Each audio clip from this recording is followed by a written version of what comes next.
आज विजयदशमी का दिन है। जिस तरह से अहंकारी रावण का वध हुआ था, क्योंकि रावण के विषय में आप जानते ही है कि वो प्रकांड विद्वान भी था, शिव का बहुत बड़ा भक्त भी था, सारी चीजें अच्छी थी, लेकिन उसको एक ही चीज थी जो अभिमान था, उसको एक ही चीज की कमी थी जो घमंड था।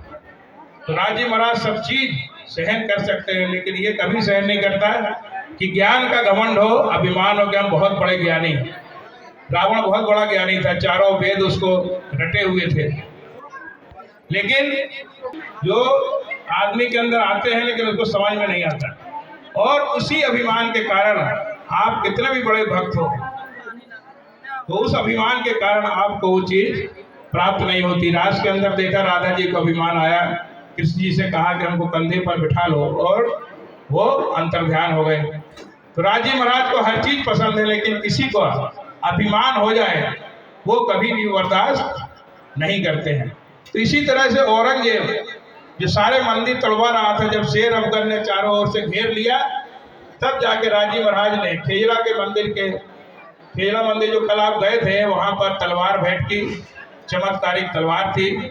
उन्होंने अपनी दिव्य दृष्टि उस पर डाली। जुल्फकार तलवार का नाम था, जो एक बार में काफी लंबी हो जाती थी। एक पान का बीड़ा कल आपने देखा वहां बटा हुआ था, तलवार भेंट की, और जो रुमाल आप पर सिर पे बांधते हैं ये उसी समय से प्रथा हुई है। राजी महाराज ने महाराजा छत्रसाल के ऊपर रुमाल उड़ाया और विजय का आशीर्वाद दिया, और बाद में उनके पास बहुत छोटी सेना थी, 22 घुड़सवार और थोड़े से सैनिक थे। इतनी छोटी सी सेना लेकर जब वो युद्ध करने गए, शेर अफगन के यहाँ जो 80,000 सैनिक थे, और वो सारे मारे गए, और उनका जो मकबरा है आज भी खेजड़ा मंदिर के सामने वहां बना हुआ, सारे उनके सेनापति मारे गए और उनकी विजय हुई, जिसका त्योहार कल आपने देखा। और विजय होने के बाद जो 13 का दिन है, जब पूरी फौज महाराजा छत्रसाल राजी महाराज के चरणों में आते हैं वहां पर, तो उनको पालकी पर बिठाकर खेजड़ा मंदिर से यहाँ लाते हैं बंगला साहिब दरबार में। तो उसी के रूप में जो कल सवारी निकाली जाएगी, जिसे 13 की सवारी हम सभी बोलते हैं, वो उसी उपलक्ष्य में निकाली जाती है। सभी महाराजा छत्रसाल और उनकी पूरे बुंदेला, पूरी फौज और सभी सुंदर साल राज्य को पालकी में बिठाकर नाचते गाते हुए, अभी तक पालकी में निकलती थी, फिर महिला मंडल मेहर सागर समिति ने रथ बना दिया, अब वो तब से वो सवारी रथ में निकलती है, और हम सभी सुंदर साथ राज्य की सवारी में जाते हैं और नाचते गाते हुए यहाँ बंगला साहिब दरबार में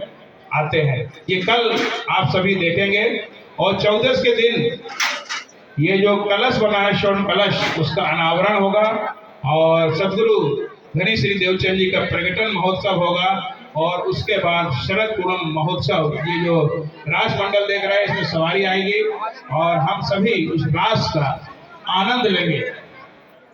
और राजी महाराज यहाँ पर बैठकर हम सभी सुंदर साथ को वो आनंद अखंड अपार की वर्षा करेंगे, और हम सब उसमें झूमेंगे,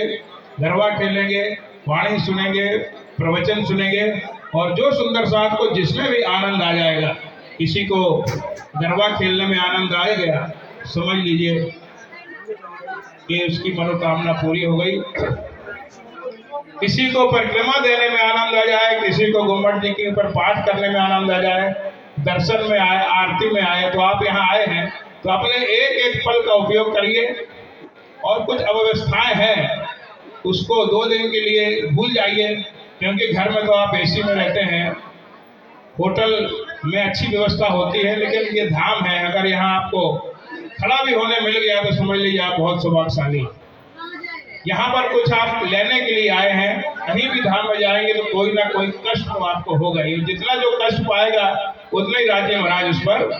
कृपा करेंगे। एक जो बच्चा है ये गुम गया, हम बार बार अनाउंस कर रहे हैं, इनके मम्मी पापा गुम हो गए हैं, बच्चा तो यहाँ पर है, तो जो क्या नाम है,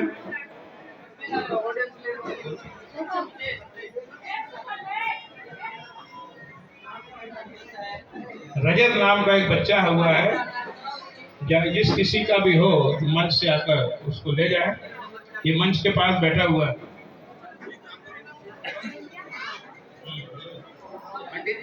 हमारे बीच हर्ष प्रणामी जो जयपुर से आए हुए हैं, उनसे मैं आग्रह करूंगा कि जब तक हमारे आर्केस्ट्रा जो रीवा से आए हैं ब्रजेश शास्त्री